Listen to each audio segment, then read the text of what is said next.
Michel Larive. Je vous présente, vous êtes député La France Insoumise de l'Ariège. Merci d'être avec nous. Philippe Laurent, maire UDI de Sceaux dans les Hauts-de-Seine, secrétaire général de l'Association des maires de France. Bienvenue à vous. Isabelle Florennes, députée MoDem des Hauts-de-Seine, porte-parole du groupe MoDem à l'Assemblée. Bonjour. Et Jean-Raymond Hugonnet, sénateur Les Républicains de l'Essonne. Alors, ce qu'on peut dire, c'est que c'est un premier jour sous tension pour le nouveau président de la SNCF, Jean-Pierre Farandou. Ça faisait 12 ans que Guillaume Peppier était à la tête de la compagnie. Il lui succède donc aujourd'hui, entre la grève au Technicentre de Châtillon, la mobilisation annoncée contre la réforme des retraites, les incidents, voire les accidents à répétition pour la SNCF, le terrain est miné pour le nouveau patron de l'entreprise. Mais pour le gouvernement, il faut du dialogue. Non, mais je pense qu'effectivement, il faut retrouver une nouvelle dynamique dans le dialogue social. Et aujourd'hui, vous avez beaucoup d'instances très centralisées, très parisianisées, si je le dis d'un mot. Et je partage l'idée avec Jean-Pierre Farandou qu'il faut retrouver peut-être un échelon intermédiaire pour discuter. Il a parlé de mettre en place un DRH régional qui pourrait parler des problématiques des métiers, qui pourrait parler de l'évolution des conditions de travail. Et je partage avec lui cette idée que c'est nécessaire aujourd'hui d'avoir à l'échelon régional une capacité d'écoute et de décision. Voilà, Jean-Baptiste Gébary qui était ce matin l'invité d'Elisabeth Martichoux sur LCI. Il veut déminer le dialogue. Est-ce que c'est comme ça qu'on va résoudre le problème? Je me tourne vers vous, Michel Larive. Oui, alors, quand j'entends ce que dit Monsieur le secrétaire d'État, régionaliser le dialogue, c'est comme faire fi notamment des conventions collectives et d'autres choses. Non, il faut parler au niveau national. Et puis je voudrais parler de la SNCF et des autres services publics qui sont dans un état de délabrement et d'insécurité sociale, carrément d'insécurité sociale. Est-ce que c'est le dialogue aujourd'hui qui peut faire avancer les choses? Oui, d'une part le dialogue, ça c'est sûr, on doit toujours dialoguer, mais c'est surtout un manque de moyens qui est là, effectif, un manque de moyens humains, mais un manque de moyens structurels aussi. S'il y a une grève dans un centre de maintenance, vous voyez que cette grève dans un centre de maintenance paralyse la moitié du pays. Donc ça veut bien dire ce que ça veut dire, c'est-à-dire qu'on travaille là dans ce service à flux extrêmement tendu.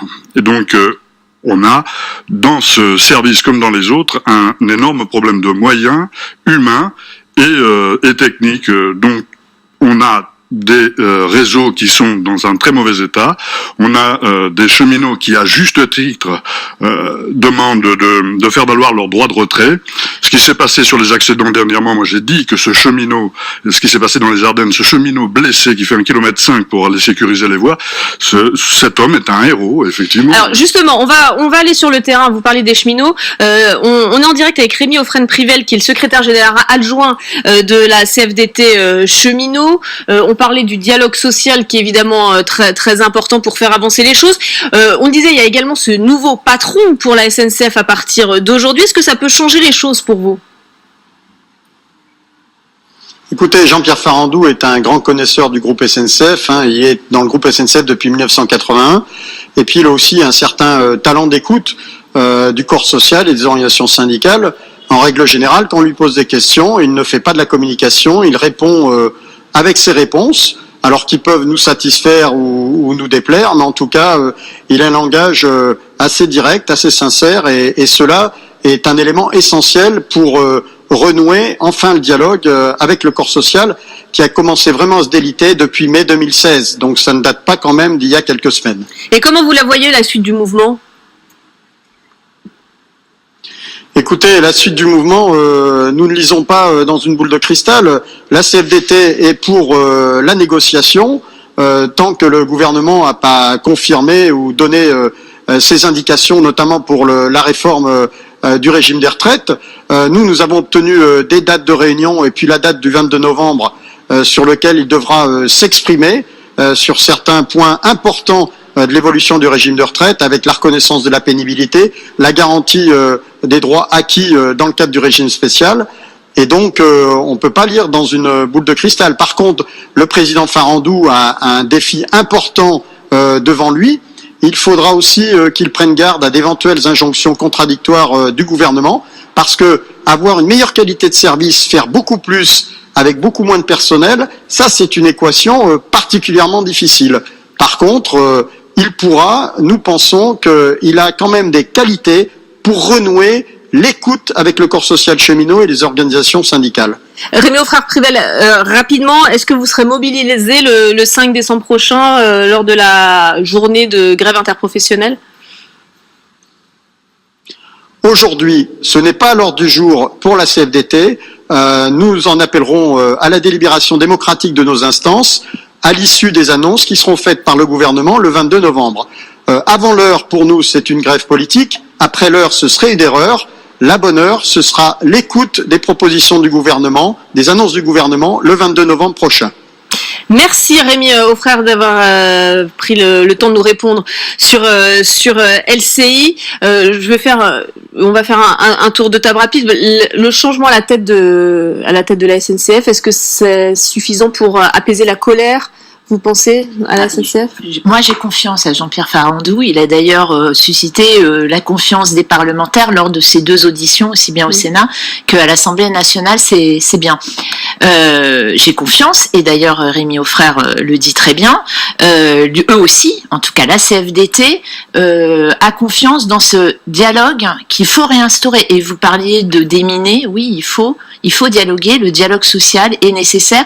On sent bien qu'il y a des tensions depuis longtemps sur un certain nombre de sujets, on le voit bien. Et c'est nécessité. Là, je ne vous rejoins pas. Je pense qu'il faut aussi dialoguer régionalement. Les situations ne sont pas les mêmes que vous êtes en région parisienne ou que vous êtes dans certaines régions de province sur notamment ce type de transport. Donc on voit bien que cette nécessité d'être au plus près du terrain est une bonne chose. Jean-Baptiste Djebbari est un secrétaire d'État qui connaît bien les sujets et qui s'attelle à la tâche aussi avec le futur président, avec le président depuis aujourd'hui, de Jean-Pierre Farandou. Donc je pense que ce dialogue est nécessaire. Ces annonces du 22 et sont aussi importantes. On voit bien que la CFDT, et c'est important de le dire, est dans cette attente. Monsieur Aufrère le dit, donc c'est une bonne chose. Ce dialogue est nécessaire. Il y a des conditions, vous l'avez dit, il y a des sujets comme celui de la sécurité dont le gouvernement et aussi le nouveau président doit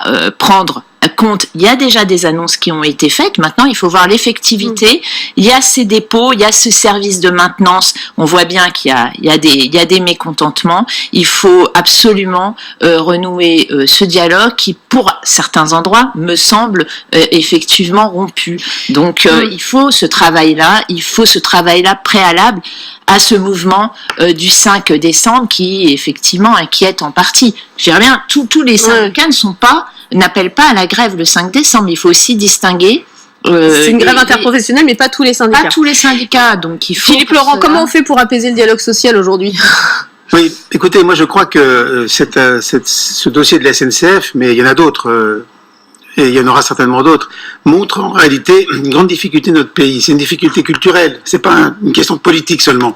Une difficulté culturelle qui est notre incapacité à avoir un dialogue social, mais aussi dans d'autres circonstances, par exemple avec les élus locaux, à avoir un dialogue qui soit à la fois respectueux, qui fasse appel à la confiance des uns et des autres, et qui soit aussi permanent dans le temps. C'est pas lorsqu'il y a la crise qu'il faut engager le dialogue. Il faut avoir le dialogue tout le temps.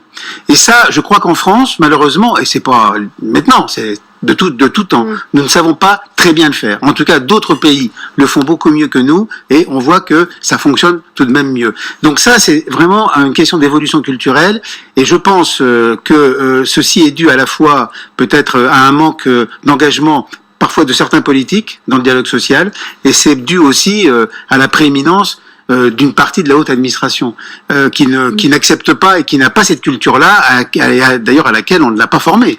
Et donc je trouve que là, c'est vraiment un très très bon exemple de cette insuffisance. Il faut vraiment qu'on corrige ça. Jean-Raymond Hugonet.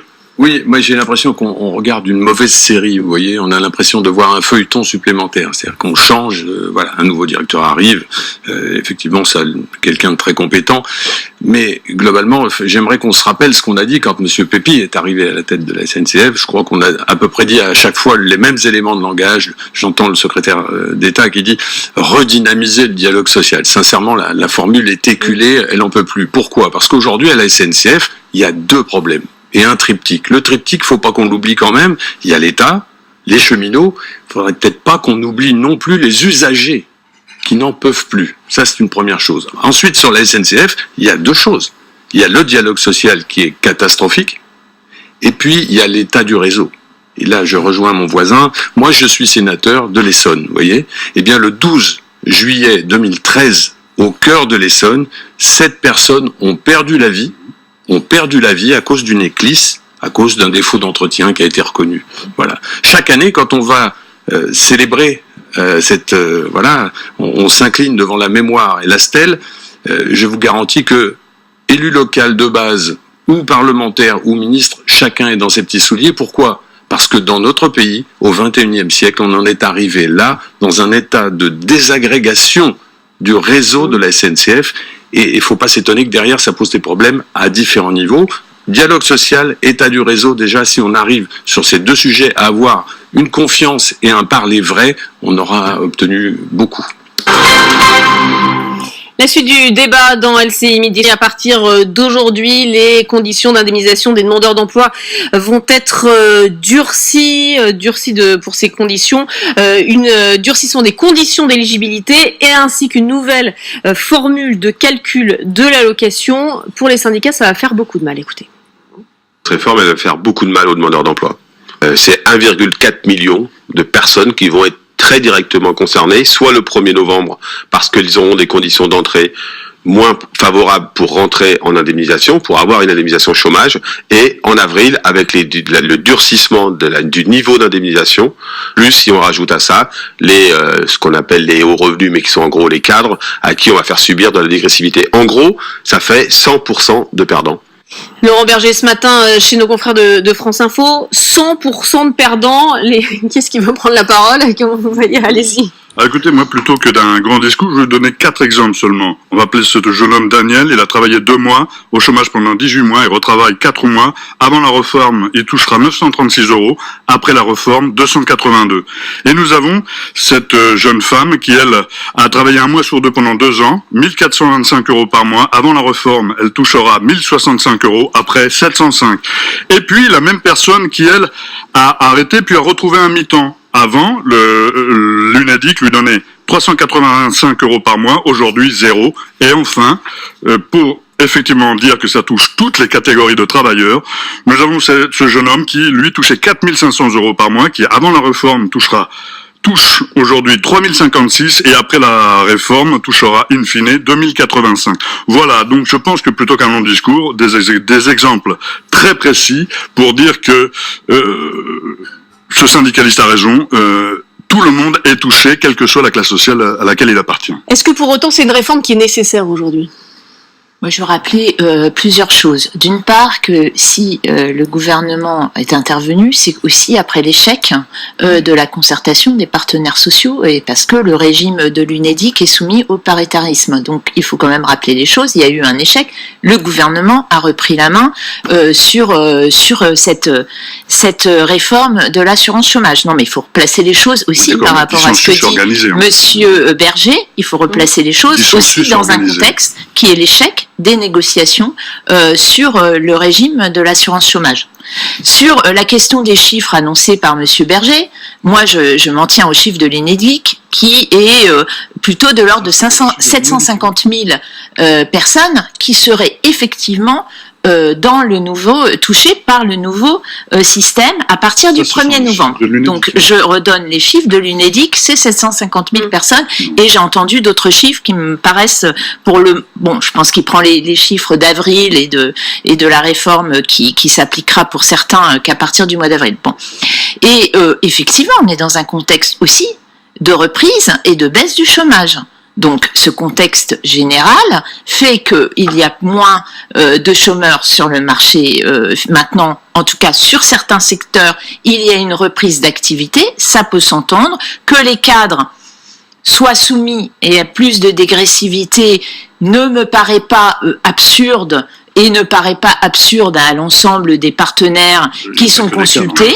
Donc, si vous voulez, dans un contexte de reprise générale de l'activité économique, on peut ensuite regarder comme vous le faites au cas par cas, mais il faut aussi dire que cette réforme va permettre des choses intéressantes, notamment des indemnisations qui n'existaient pas actuellement, notamment pour les indépendants, et des cumuls qui pourront toujours exister, qui seront un peu plus conditionnés d'emploi et de chômage. Bon, ce régime reste assez favorable par rapport aux autres régimes aussi au niveau européen, on le sait très bien, dans un contexte, je vous le redis, de reprise de l'activité économique et de baisse du chômage. Jean-Raymond Hugonet, est-ce que c'est un tour de vis de la part du gouvernement aujourd'hui? Alors d'abord, excusez-moi, mais répondre à votre première question, faut-il une réforme, est-elle nécessaire? La réponse est oui, à l'évidence. Personne n'y comprend rien, et puis encore une fois, le président de la République avance toujours un œil sur les sondages et un œil sur des réformes. Demandez aujourd'hui, interroger les Français, savoir si une réforme est nécessaire, ils vont vous dire oui, parce que les uns et les autres ont connaissance d'exagération ou autre. Bon, maintenant, la deuxième chose, c'est que ça arrive au plus mauvais moment. Parce que le chômage, réforme du chômage, réforme des retraites, même combat, ça arrive au moment où le pays est dans une situation financière à la fois catastrophique et dans une situation de confiance qui n'existe pas. Dans ces cas-là, chacun sort ses experts, l'UNEDIC ici, j'en entends d'autres, personne ne sera d'accord sur les chiffres. Il y a effectivement des perdants, on ne peut pas le nier, mais il y a aussi des gagnants. Le tout, est-ce qu'il y a une équité et un équilibre? Je crois que c'est là-dessus qu'il faut avoir un dialogue à la fois très précis, un dialogue de confiance et un dialogue technique pour expliquer aux gens. Mais ça arrive au plus mauvais moment, mais c'est absolument nécessaire. Philippe Laurent. Oui, on retrouve à nouveau cette même difficulté. Isabelle Florennes l'a dit d'ailleurs. Il a fallu que le gouvernement intervienne parce que les partenaires sociaux ne sont pas parvenus à se mettre d'accord. Lorsque tout à l'heure, je disais que nous souffrions d'un manque de capacité à établir un dialogue social permanent, etc., ça visait pas uniquement le gouvernement ou l'État, ça visait aussi les employeurs privés. Et ça visait aussi certains syndicats. Et il est fort dommage que nous n'ayons pas cette capacité à travailler de manière permanente ensemble sur ces questions, parce que dans l'assurance chômage, il y a d'abord assurance. Et effectivement, il y a des cotisants qui sont à la fois les entreprises et les salariés. Il y a ces cotisants, ils ont cotisé. Il y a un certain nombre de droits qui ont été acquis par les uns et par les autres, notamment par les cadres, et ceux-ci ont tout de même quelques raisons aussi de regretter cette réforme, puisqu'en réalité, ils ont cotisé. Et donc, s'il y a cotisation, il y a assurance. D'ailleurs, cette affaire, c'est vrai que Jean-Raymond Hugonet a raison de dire que ça arrive au mauvais moment, parce que derrière, sur la réforme des retraites, on va avoir un peu la même question qui se pose. Il y a des caisses de retraite avec des gens qui ont cotisé, qui ont acquis des droits, et la réforme risque, en tout cas ils ont peur, ils craignent, peut-être à juste titre, peut-être pas, mais ils craignent que ça les remette en cause. Et donc sur le plan du message à faire passer, c'est vrai que c'était certainement pas le bon moment. Cela étant, il est vrai aussi que l'opinion se pose un certain nombre de questions, comme l'a dit Jean-Raymond Hugonet. Moi, je pense que une réforme aurait pu être menée, mais de manière un peu plus lente, un peu plus progressive, et sans aller jusqu'à des coupes aussi importantes que celles qui ont été présentées tout à l'heure par Michel Larive. Michel Larive, justement, sur ces mesures-là, est-ce que je posais la question, c'est un tour de vis de la part du gouvernement? Comment vous l'interprétez? Oui, c'est encore un tour de vis. On cherche toujours l'inflexion sociale que voulait donner ce gouvernement au sortir de certaines manifestations. On cherche toujours cette inflexion sociale. Elle n'existe pas. Et on va chercher l'argent toujours au même endroit. C'est un peu dommage. C'est pas un problème de moyens. Les moyens sont là. Ils sont mal distribués, tout simplement. Et donc on va à nouveau, en plus, au-delà des restrictions sur l'assurance, on va surtout stigmatiser le chômeur, on va le culpabiliser de ne pas avoir d'emploi. Et ça, c'est très très grave. On rentre là dans un climat toujours de stigmatisation, de suspicion. Ça n'est pas un climat propice au développement de nos sociétés, je vous le dis. Philippe Laurent. Oui, non, je partage cette analyse. Mais la raison n'est pas encore une fois d'aujourd'hui ou d'hier, elle est de très très long terme. Nous sommes un pays très compliqué de ce point de vue.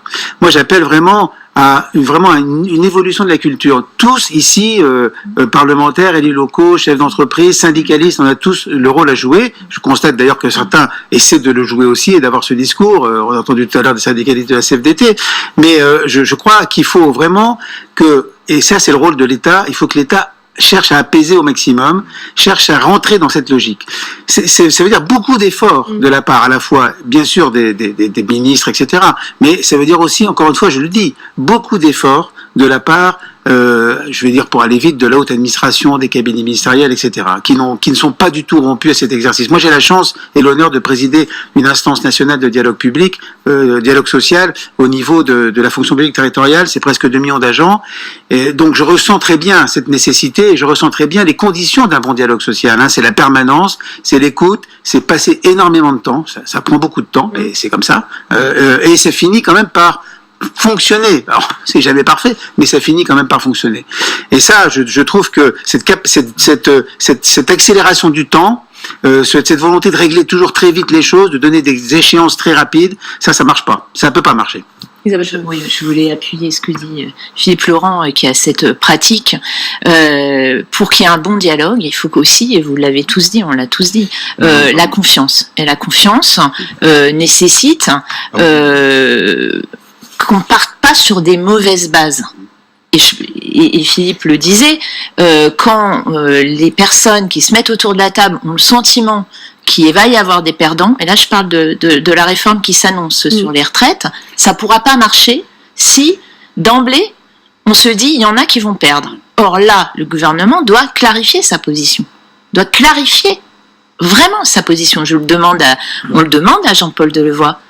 C'est pas possible de faire une réforme systémique, qu'on appelle système, c'est de passer un système par point, en disant oui, mais en laissant le message apparaître qu'il va y avoir une réforme du paramétrage, c'est-à-dire une baisse. Quand on annonce qu'on va vouloir gagner de l'argent finalement sur le système de retraite, on biaise la discussion. Donc là, il faut absolument que le gouvernement clarifie d'urgence sa position dans les semaines qui viennent, pour qu'on s'engage sur des bonnes bases. Vous voyez, là, on peut pas se dire, on va gagner de l'argent sur le dos des salariés et sur le dos des futurs retraités. Et là, pour le moment, je suis d'accord avec vous, c'est pas clair. On va rester sur le chômage, allez-y. Oui, pour dialoguer. Ah, mais c'est important. Oui, bien sûr. Derrière, le corollaire, si vous voulez, de la discussion. C'est comme la musique, c'est... Bien sûr. Pour dialoguer, il faut s'écouter. Oui. Or là, personne ne s'écoute. Et par rapport à ce qu'a dit notre collègue parlementaire tout à l'heure, là, en revanche, je m'inscris en faux.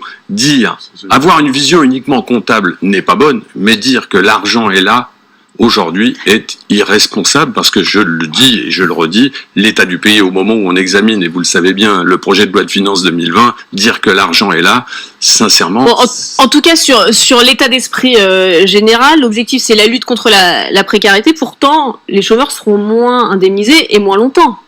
Oui, non mais attendez, on a dit tout à l'heure, très clairement, qu'il y allait avoir des perdants, et aussi de nouveaux gagnants, parce que des gens qui n'étaient pas considérés, qui n'étaient pas dans le spectre, sont aujourd'hui considérés. Maintenant, ce qu'il faut, c'est trouver cet équilibre, et dans le dialogue, bien évidemment, sauf que ça, c'est compliqué. Pourquoi ? Parce que quand vous avez laissé un système aller comme ça à la dérive pendant des années, quand le temps se couvre financier, et c'est le cas aujourd'hui, et qu'il faut revenir à quelque chose de beaucoup plus contraint, forcément, vous faites des mécontents. C'est inévitable.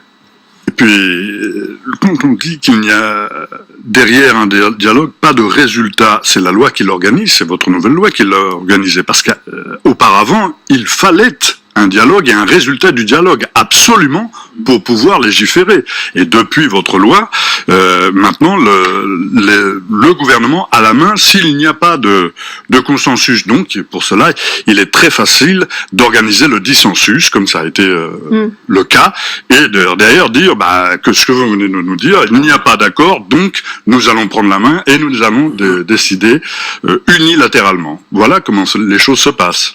Donc là, il n'y a pas de dialogue. Pour avoir un dialogue, il faut effectivement qu'il y ait un échange et que le retour soit accepté par l'autre partie. Et c'était ce qu'il y avait avant votre loi. La suite du débat dans LCI Midi, on va parler à présent du train de vie à la tête de l'État. Le débat passionne toujours. On en parle à l'occasion de la parution du livre enquête de l'ancien député René Dosière sur les dépenses de l'Élysée. On va tout de suite poser le débat avec vous, Julien Arnaud. Il s'en sort comment, Emmanuel Macron ? C'est mieux ou c'est moins bien que son prédécesseur ? Regardez, un chiffre. plus 7% entre 2017 et 2018. Le budget de l'Élysée sous Emmanuel Macron retrouve un niveau proche de celui sous Nicolas Sarkozy. Alors, quand on parle budget de l'Élysée, ça englobe plein de choses, notamment les 900 agents du personnel ou encore le parc automobile. Tiens, d'ailleurs, en parlant des véhicules, une évolution. Sous Valéry Giscard d'Estaing, l'Élysée possédait 35 véhicules, 96 sous Nicolas Sarkozy, 64 sous François Hollande, et avec Emmanuel Macron, on repasse à 82, soit au total plus 90 000 euros. Alors, justification du palais présidentiel, des véhicules plus propres, mais il y a eu une baisse en gamme avec un point positif et d'économie. Cette fois-ci, c'est la mise en concurrence des assureurs pour obtenir des primes moins chères, ce qui n'était pas le cas avant.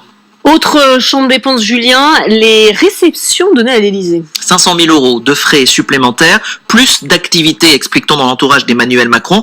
Si je vous traduis, on reçoit plus, on bosse plus que notre prédécesseur, au passage. Alors, si vous allez, Valentine, par exemple, dîner à l'Élysée avec le président, alors vous ne serez pas seul, hein, si on prend 200 invités, 200 couverts, eh bien, par exemple, 20 bouteilles d'une grande appellation de Bourgogne Grand Cru seront débouchées. Il y aura un maître d'hôtel, un sommelier et un suiveur pour 7 à 10 convives. Mais ça, ce n'est pas dû à Emmanuel Macron. Le rituel est immuable, quel que soit le président de la République.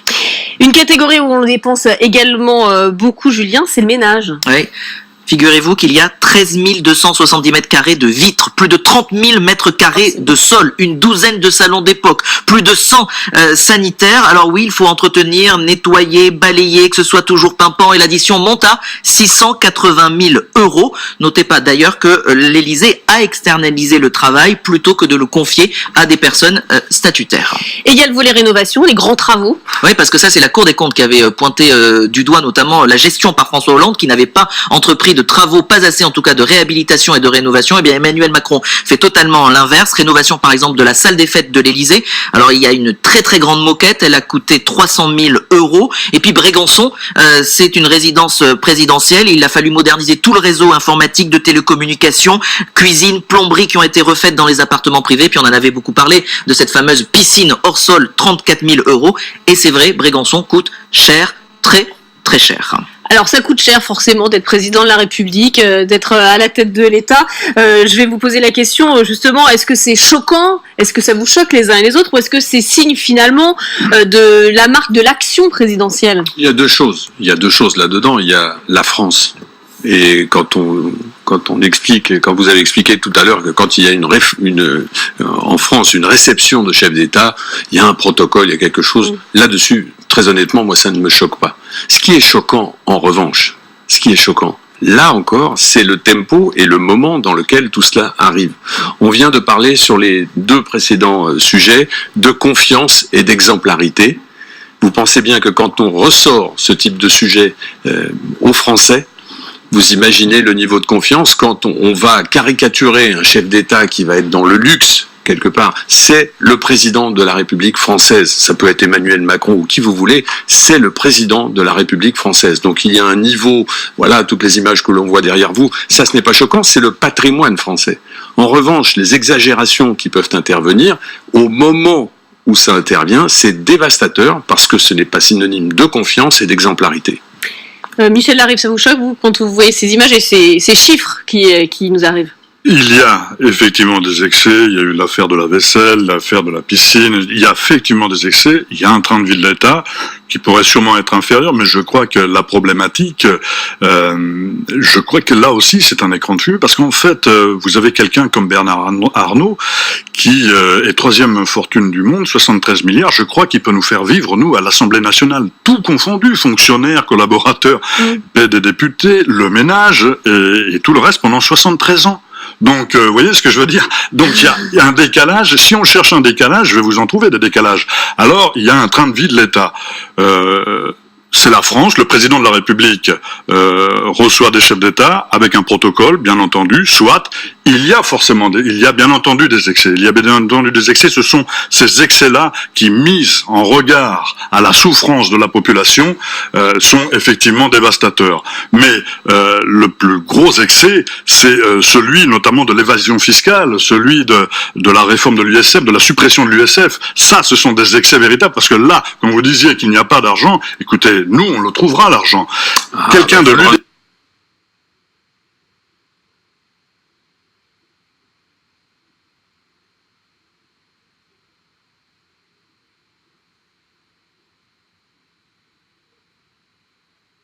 Monsieur Mattei, avec Éric Coquerel, qui est de la France Insoumise, ont émis un rapport sur l'impôt universel, quelque chose qui existe aux États-Unis. Et avec ce rapport, je ne veux pas dire de bêtises, mais là, il y a une récupération d'argent. Ceci n'existe pas. Et effectivement, on récupérerait de l'argent sur l'évasion fiscale, sur les niches, on s'éloigne un petit peu sur du sujet. l'ISF. Eh ben non, parce que en fait, on est en train de parler de gabegie. La gabegie est aussi ailleurs. Vous voyez ce que je veux dire? Parce que lorsqu'on stigmatise les élus, la République a très très mal. Si vous voulez nous faire grandir la cible qu'on a dans le dos, vous ne vous y prendriez pas autrement. Alors, on va reparler de ces dépenses vraiment à l'Élysée. Pour la présidence de la République, on dépense plus, mais on travaille plus aussi. Il a été reproché à François Hollande de moins dépenser, mais de rogner surtout, et justement de ne pas investir dans les chantiers de rénovation. Avec Emmanuel Macron, c'est le contraire, il fait tourner l'économie finalement.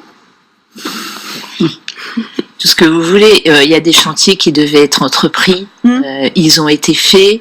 De toute façon, quoi que fasse le président de la République, je rappelle à Monsieur Hugonnet que c'est pas nous qui mettons ce sujet à ce moment dans le débat. C'est Monsieur Dauzière qui est parfaitement libre et qui a fait son fonds de commerce du train de vie de la République. Pourquoi pas? Il apporte des choses. Maintenant, c'est lui qui met avec ce livre le sujet de nouveau sur le tapis. Non, moi, ce que je regrette, donc là, il y a des travaux, ils doivent être faits, on doit rénover les bâtiments. On a la chance de vivre dans des palais qui sont aussi le prestige et notre patrimoine. Donc ça, ces travaux. Non, moi, ce que je regrette toujours, si vous voulez, c'est qu'une fois de plus, on stigmatise les élus, on stigmatise le personnel, qu'il y ait des choses qui soient pas normales. Et c'est clair, et que les médias s'en saisissent, pourquoi pas? Il y a toujours des dérives, il y a toujours des... Bon, après, il y a un autre problème qui est qu'il y a des affaires qui doivent être portées devant la justice quand il y a des abus, quand il y a des excès et des détournements d'argent public. Là, ce n'est pas le cas. Nous, les élus, moi je parle pour les députés, on est confrontés à la vindicte publique populaire régulièrement.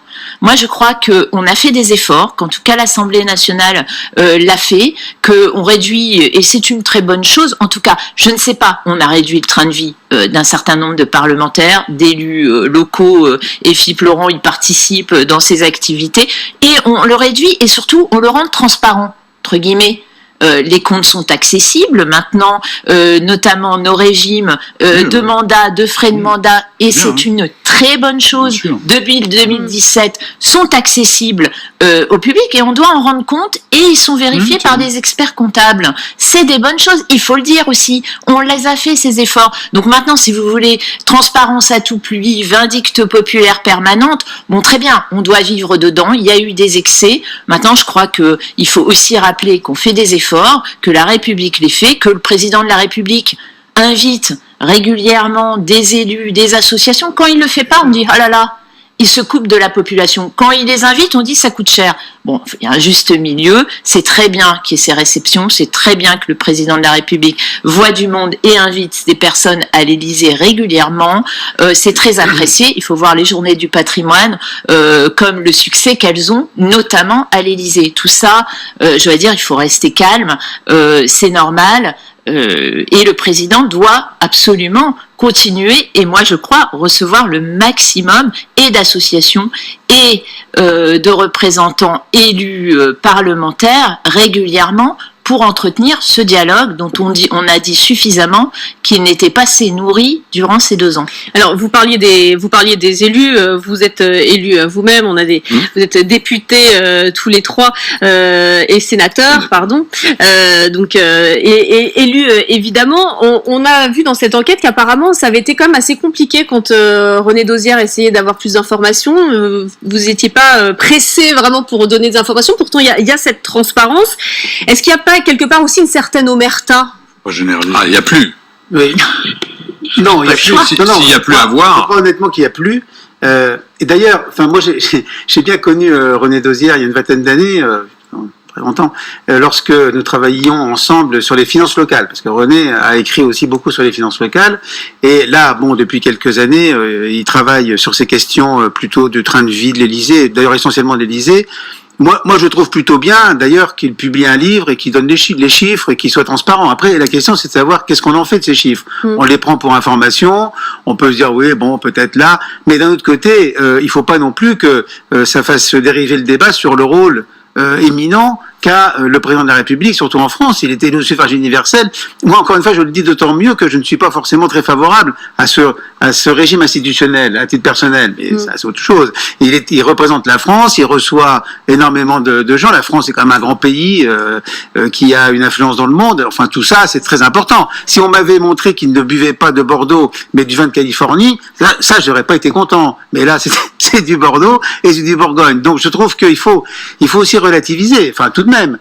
Et puis, c'est vrai, il y a beaucoup de gens qui vivent en France, enfin beaucoup, quelques-uns qui vivent en France sur un pied qui est encore beaucoup plus luxueux que ce que fait le président de la République, quel qu'il soit d'ailleurs, l'actuel ou les précédents. Donc tout ça, enfin, me semble pas un débat qui est quand même à la hauteur des enjeux que nous avons à relever dans notre pays. Vous êtes tous d'accord? Ah bah, la piscine hors sol, c'est vraiment pas du niveau des sujets qu'on a à traiter. Ça, c'est clair. Il aurait pu la louer, de toute façon. Ouais. En tout cas, pour ce qui est des élus, alors j'imagine que c'est plus compliqué pour vous d'en parler, mais ça a quand même choqué l'opinion publique quand on voit des élus qui se font rembourser des frais de pressing, des cravates, des coiffeurs, etc. Comme dans toute société, on est 577, il n'y a pas que des anges, et il y a peut-être des gens qui font des dérapages, mais que vous généralisiez, c'est ça le problème. Mais sans question. Personnellement, j'ai fait, attends, s'il vous plaît, je ne fais pas de dérapage. Je me rappelle d'une histoire où on disait 90% des députés sont hors la loi. Vous savez pourquoi? Parce que j'ai demandé, mais qu'est-ce qui se passe et tout, est-ce que je suis dedans? Et on m'a dit, non, tu es pas dedans. Je fais partie de 10% de l'élite. Non, pas du tout. Ce qui s'était passé, c'est que lorsqu'un député changeait de collaborateur, il devait l'indiquer sur une déclaration de la HADCP ou un truc. Et certains d'entre nous l'avaient oublié. Et une ancienne collaboratrice, qui devait avoir du temps devant elle, a décidé de dépouiller tout ceci. L'information qui est ressortie de ceci, c'est que 90% des députés étaient hors la loi. Vous comprenez l'impact que ceci a dans la population. Pour essayer de faire une société de confiance, on commence pas par là. Et effectivement, les gens avaient oublié de déclarer qu'ils avaient changé de collaborateur. Ça n'était pas une escroquerie. Par contre, l'information qui a été délivrée, c'était 90% des députés sont hors la loi. L'écrasante majorité des parlementaires, de quelque bord politique qu'ils soient, savent très bien qu'au moment où nous sommes en fonction, et justement le public réclame la confiance, nous devons être transparents. Je peux vous garantir que ça soit les uns ou les autres, nous sommes épiés, observés, contrôlés de façon plus que rigoureuse. La haute autorité est là, fait son travail, et ça, c'est quelque chose qui est normal. Mais il y a là-dessus des choses très claires, qu'est-ce qui est permis, qu'est-ce qui n'est pas permis. Et aujourd'hui, il y a un règlement très précis, je vous garantis que nous sommes, quand je dis nous sommes épiés, vous parliez de cible qu'on a dans le dos, un parlementaire aujourd'hui dans la population est effectivement quelqu'un qui porte une cible dans le dos. Parce que nous sommes responsables de tous ces maux, et là, très clairement, il faut arriver, comme disait Philippe Laurent, à relativiser les choses. Et pourtant, vous avez fait voter l'augmentation de votre indemnité logement, par exemple. Vous êtes passé de 900 à 1 200 euros à l'Assemblée nationale. Au Sénat. Nous, les élus locaux, on n'a pas d'indemnité logement. Ouais, moi, je sais l'expliquer. Non, mais comment c'était par rapport. Enfin, moi, je suis pas par rapport à l'opinion publique, justement, c'est. Non, mais. Allez-y. Juste pour ça, par rapport à l'opinion publique, là, c'est pas pour défendre, mais c'est encore, vous savez, ce gouvernement, il est dans les mesures d'économie partout. Alors d'abord chez les plus pauvres et puis partout.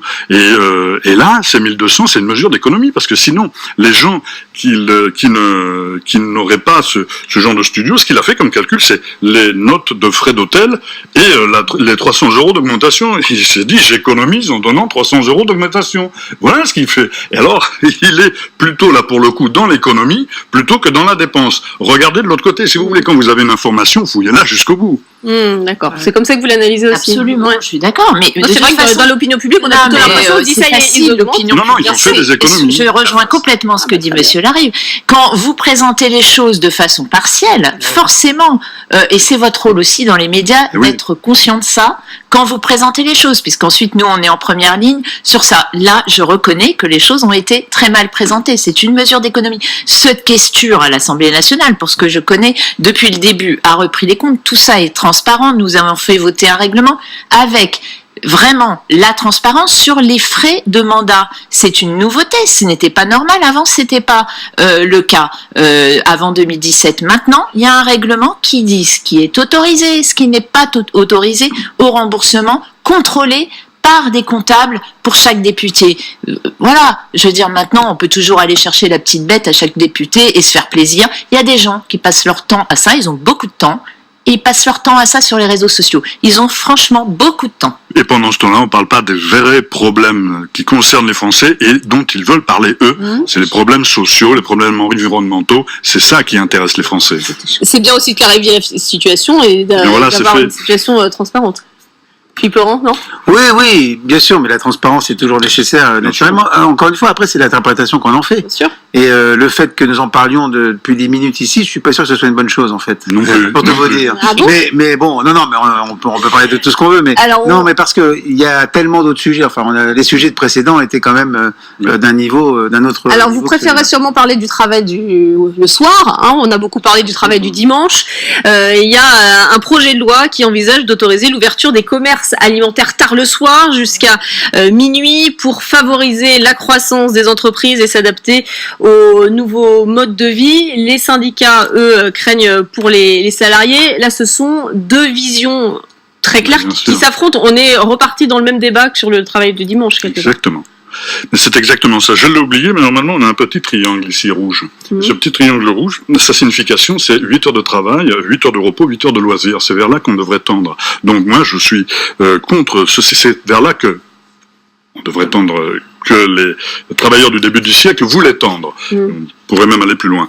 Mais là, il n'y a aucune concertation et on empiète dans tous les cas de figure sur la vie de famille, sur le repos on va avoir une précarisation augmentée dans ce genre d'établissement, parce que on le sait déjà, dans la grande distribution, les gens travaillent par morceaux d'heures. C'est en fait ils sont là toute la journée. On leur dit tu seras là de 8 à 10, puis de 14 à 16, et maintenant on pourra leur dire aussi de 22 à 16. Et si on leur donne une prime pour travailler le soir? Mais attendez, mais justement, le problème c'est que ça n'a pas été négocié du tout. Il n'y a pas de négociation.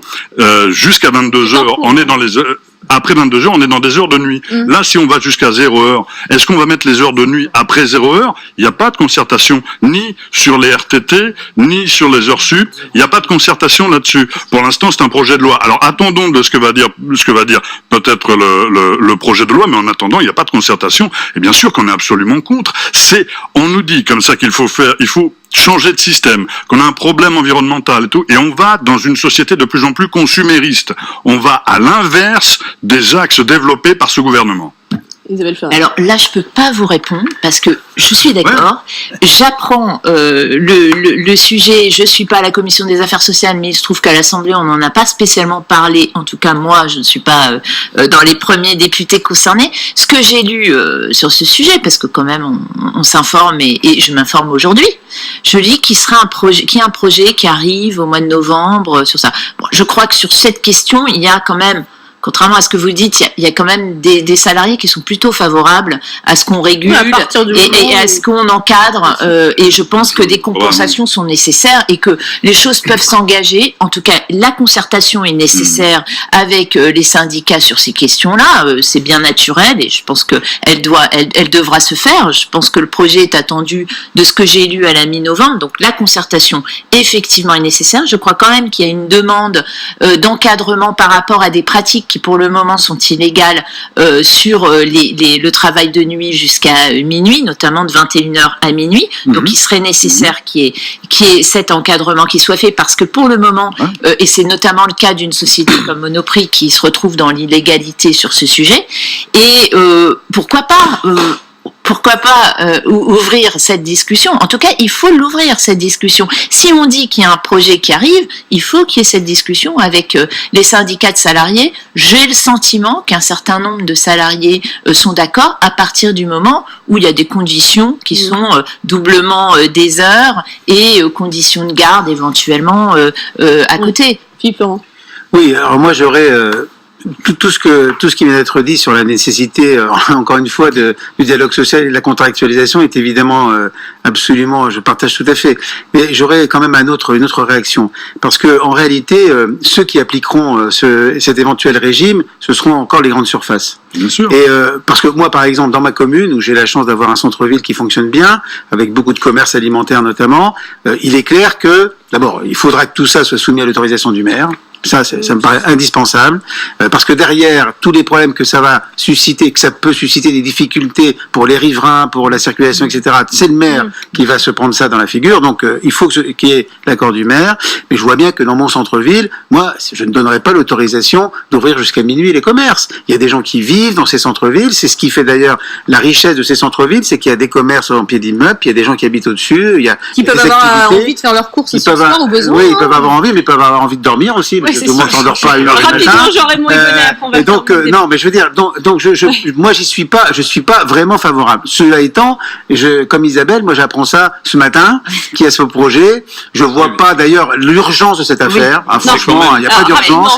Et donc, je pense qu'il faudrait mieux attendre un peu pour tout ça. C'est quand même encore un feuilleton qui dure depuis longtemps, parce que même si on l'apprend là, ça dure depuis longtemps, c'est comme l'ouverture le dimanche et autres. C'est un problème d'adaptation à notre société, mais encore une fois, si on prend des décisions brutales et excessives dans un sens ou dans l'autre, je partage ce que vient de dire notre collègue Philippe Laurent. Pourquoi ? Parce que tout simplement, quand vous êtes maire, est-ce qu'on peut imaginer, en appuyant sur un bouton, que tout le monde va rester ouvert jusqu'à minuit ? Ça serait un désastre pour certains. Bon, ça concerne évidemment les grandes surfaces, donc il faut de la régulation. Une possibilité, certes, oui, parce qu'il faut s'adapter à la société d'aujourd'hui. Allez, merci beaucoup. Merci à tous les quatre d'être venus dans ce débat de LC Midi.